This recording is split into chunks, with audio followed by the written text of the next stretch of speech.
Dihalau keluar rumah sebab mahu jadi pelakon. Harun Hashim. Harun Hashim bukan nama asing dalam dunia drama dan perfilman tempatan. Kredibiliti pelakon veteran ini tidak boleh disangkal. Pengalamannya yang dikumpul sejak era 70-an lagi sudah layak dibukukan untuk tatapan generasi hari ini. Saya baru-baru ini ke Kampung Paya Jaras bertemu serampang dua mata dengan pelakon ini. Harun sebenarnya masih berlakon, cuma usia yang sudah menginjak lebih 60 tahun memperlahankan penglibatannya dalam bidang tersebut.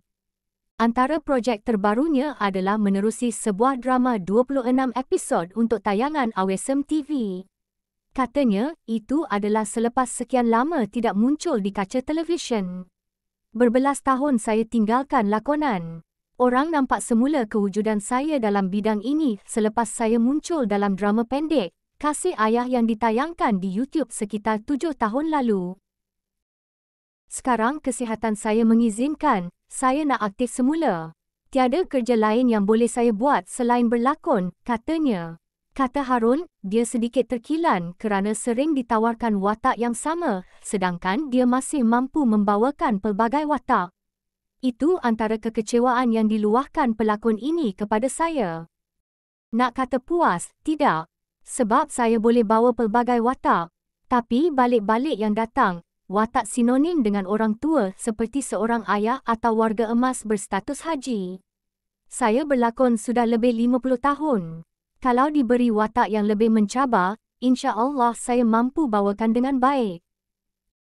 Tapi saya kadang-kala jauhkan diri kerana acap kali diberikan watak yang sama. Berbeza ketika era 80-an dahulu, bermacam watak yang saya bawakan. Walaupun sekarang sudah berumur, saya masih boleh bawa watak mencabar. Kemahiran itu ada, sebab saya belajar asas lakonan sebelum masuk ke dalam industri seni lagi, ujarnya. Perjalanan seni Harun Hashim ada turun dan naiknya. Sepanjang perbualan kami, Harun ada berkongsikan tentang fasa-fasa sukar dan pengalaman perit sewaktu dihalau dari rumah disebabkan minat yang menebal dalam dunia lakonan. Ayah saya tak benarkan berlakon, sebab dia mahu anaknya lanjutkan pelajaran sampai ke peringkat tinggi.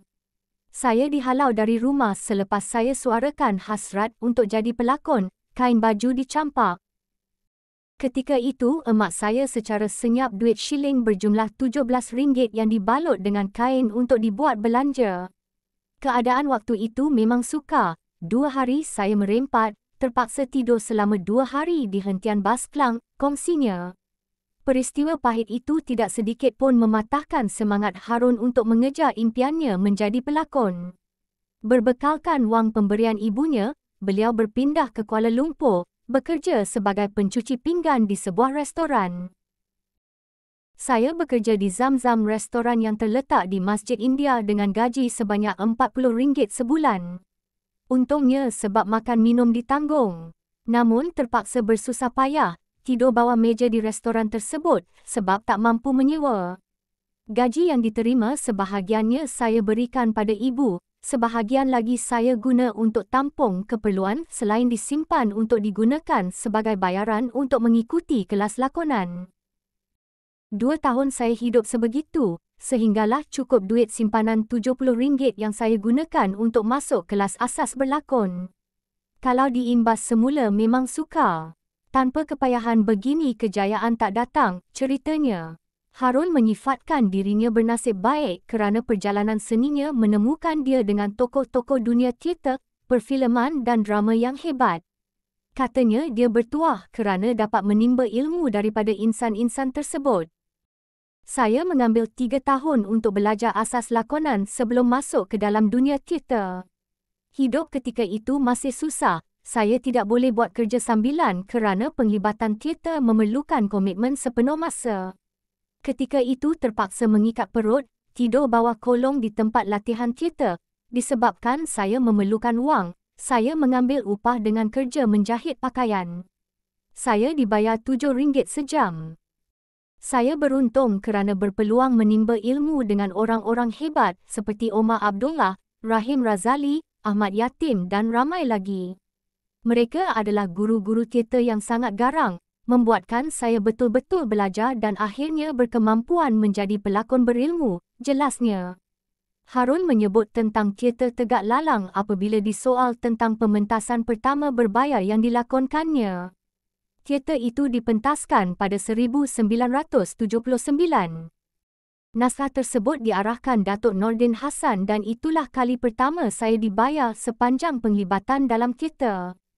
Peluang untuk berlakon drama televisyen hadir selepas itu apabila penerbit Abdullah Zainal menawarkan saya untuk bekerja sebagai pelakon dalam sebuah drama terbitan RTM pada tahun yang sama, ujarnya. Keprihatinan Harun terhadap rakan-rakan selebriti dan golongan asnaf membuatkan dia terbuka hati untuk melibatkan diri dalam kerja amal kebajikan. Antaranya, pelakon ini pada masa sekarang aktif bekerjasama dengan pengasas syarikat Fitrah Enterprise, Baharudin Hassan menyediakan khidmat membina pusara secara percuma untuk golongan selebriti yang tidak berkemampuan dan asnaf yang meninggal dunia.